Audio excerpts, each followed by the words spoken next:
O Sol. Uma poderosa fonte de energia capaz de produzir trilhões de watts. Apenas comparável à energia das jogadoras da seleção, que se renova a cada finta. Não há energia como a feminina. E Iberdrola, a maior apoiante das energias renováveis, incluindo a feminina.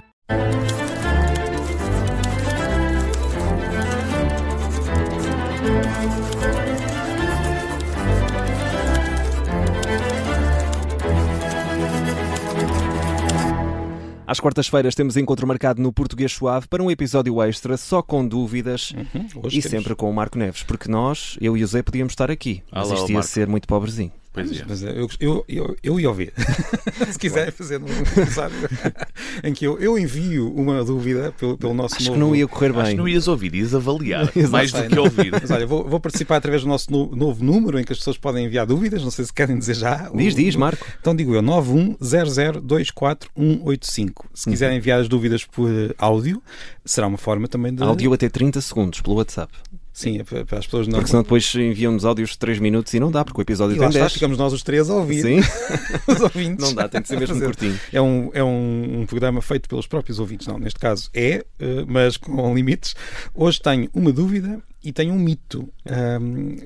Eu sei que o mito normalmente é ao domingo, mas hoje, porque este mito no fundo é uma dúvida. Vamos começar por ele. Vamos lá. O primeiro mito / dúvida é, afinal, Saramago usava vírgulas ou não usava vírgulas? Vocês já ouviram, certamente, pessoas dizer que Saramago não usava vírgulas. Que ele tinha uma pontuação muito particular. É claro que sim, nós podemos abrir um livro dele e perceber que a pontuação não é a mais habitual, o que não é nada de extraordinário. Tem um nome para os linguistas? Não tem um nome particular, pelo menos não me lembro de nenhum. O que acontece é que na literatura a pontuação sempre foi usada de forma muito mais livre. Podemos dizer que é um estilo próprio de pontuação. Sim. Okay. Não é só ele. O que eu acho curioso nesta história é, nesta, digamos, nuvem de ideias sobre a pontuação de Saramago. Primeiro, ele não é o escritor que tem a pontuação mais, digamos, rebelde. Basta abrirem um livro de António Lobo Antunes para verem que a pontuação de António Lobo Antunes é ainda mais fora daquilo que é a convenção do que José Saramago. José Saramago tinha algo particular. Só usava, em muitos dos seus livros, nos primeiros era diferente, mas nos últimos, só usava 2 sinais de pontuação. O ponto e a vírgula. Ele usava a vírgula. Usava a vírgula com muito mais frequência do que os outros escritores. Aliás, eu fiz a experiência há uns tempos de pegar num pedaço de texto de Saramago e pontuar usando as convenções que se ensinam na escola e houve vírgulas que desapareceram. Portanto, ele não é que ele usasse... ele usava vírgulas. Portanto, é muito estranho nós ouvirmos esta ideia que eu já ouvi muitas vezes em muitos programas, até pessoas que eu tenho a certeza que já leram José Saramago a dizer ele não usava vírgulas por vários motivos. Ele usava muitas vírgulas, tinha aquela pontuação particular porque tinha o seu estilo. Nós podemos gostar ou não gostar, isso é uma questão pessoal. Sim. Mas que ele usava vírgulas, usava. Eu já tive discussões muito estranhas por causa disto. Eu já disse isto nas redes sociais, em textos, em livros, e tive pessoas a dizer, não, mas ele não usava vírgulas. Eu já li livros e eu já cheguei a fotografar um livro e enviar para alguém. Esse trabalho. Fotografar, e a pessoa disse-me o seguinte, isso é uma edição especial com vírgulas. E eu perdi não vais ganhar essa batalha. Perdi a esperança na humanidade nesse momento. Meu Deus. Estou a brincar, não perdi. Como é que isto é possível? Mas a pessoa estava mesmo convencida que não tinha vírgulas. Houve pessoas que me diziam, tem vírgulas ali, lá de vez em quando lá aparece uma vírgula. E eu disse, não, em todas as linhas, quer dizer, com certeza que de vez em quando lá aparece uma linha em que ele não usa vírgulas, mas ele por acaso é um daqueles escritores que usa mesmo muitas vírgulas, porque ele, para introduzir o diálogo, usa vírgula e depois a letra maiúscula, e é assim que inicia o diálogo. Foi uma opção dele e pronto.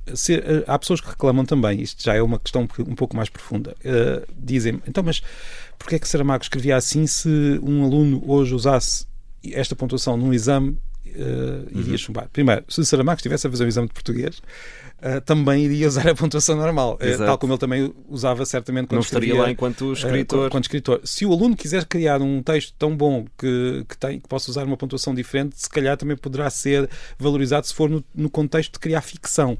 Portanto, cada escrever com uma cada pontuação contexto é diferente. Escrever com uma pontuação especial só na parte da composição. Sim, na parte da ficção, exatamente. Agora, se eu estiver a escrever uma carta às finanças e decidir não usar pontuação, é claro que é um erro.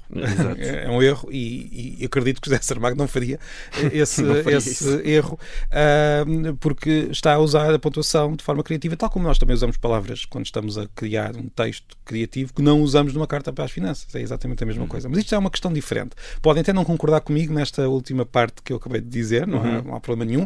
Agora, é um facto da vida que José Saramago usava vírgulas. Estão lá. É só abrir um dos livros e ver que elas estão lá. E pronto.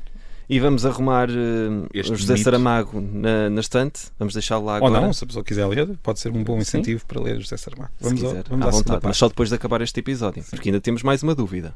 Certo. E a segunda dúvida tem que ver com algo muito diferente, tem a ver com um país que agora está nas notícias, portanto isto deveria ser quase a língua das notícias, mas fica para este episódio de quarta-feira, que é como é que se chama a língua principal do Irão.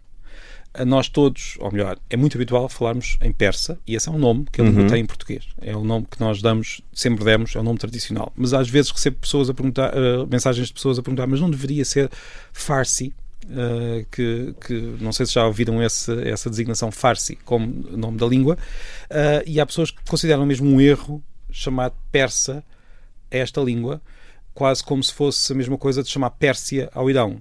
A ideia que parece-me estar na cabeça das pessoas é que tal como o Irão agora, tal como a Pérsia é o Irão, a língua persa deveria ser o Farsi, mas Farsi é apenas o nome da língua em persa. Olha, nós não somos obrigados a usar o nome da língua na própria língua.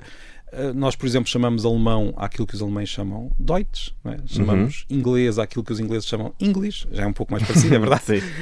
Chamamos basco, isto é outra das dúvidas que me aparece muitas vezes, mas quando falas do basco, há pessoas que me enviam mensagens, quando falas do basco não estás a falar, na verdade, do Euskara.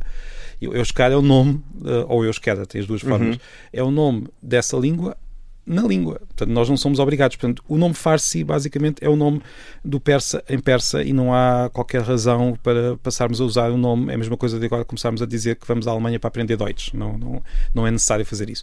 Já agora, termino dizendo só uma coisa relacionada com esta língua muito curiosa. O persa, ou Farsi, se quiserem, é da mesma família que o português. Não estou a falar das línguas latinas, claro, mas estou a falar da família mais alargada de línguas que têm origem no proto-indo-europeu, e o persa faz parte desta família, tal como o inglês, o russo, o hindi, o francês, claro, que é a língua latina, o alemão, o sueco, todas estas línguas são da mesma família. Línguas como o estónio, o árabe, o mandarim não são, mas o persa, curiosamente, é da família do português. E fica esta informação.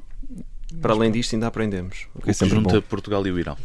Bem, vamos só recordar que temos o número 910024185 para enviarem dúvidas, para me dizerem que no livro lá de casa José Saramago não usava vírgulas, e para comentários também, se as pessoas quiserem enviar algum comentário. Utilizar o nosso WhatsApp, áudios até 30 segundos, ou então, se quiser escrever, também pode escrever-nos através do portuguesuave@observador.pt, e também, já dissemos isto, comentários no Spotify, temos recebido também muitos, e portanto convém sempre, é uma forma de contacto mais real e mais próxima com os nossos ouvintes, para que também se envolvam cada vez mais neste português suave, que é muito feito com base naquilo que os nossos ouvintes partilham connosco todas as semanas, dúvidas, questões, e estamos sempre a aprender contigo, Marco. Encontro marcado para domingo. Até domingo. Aliás, eu não vou estar cá porque vou estar de férias, estão vocês.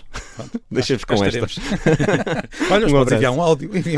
Olha quem sabe. Olha quem sabe. João da Madeira. É bem pensado.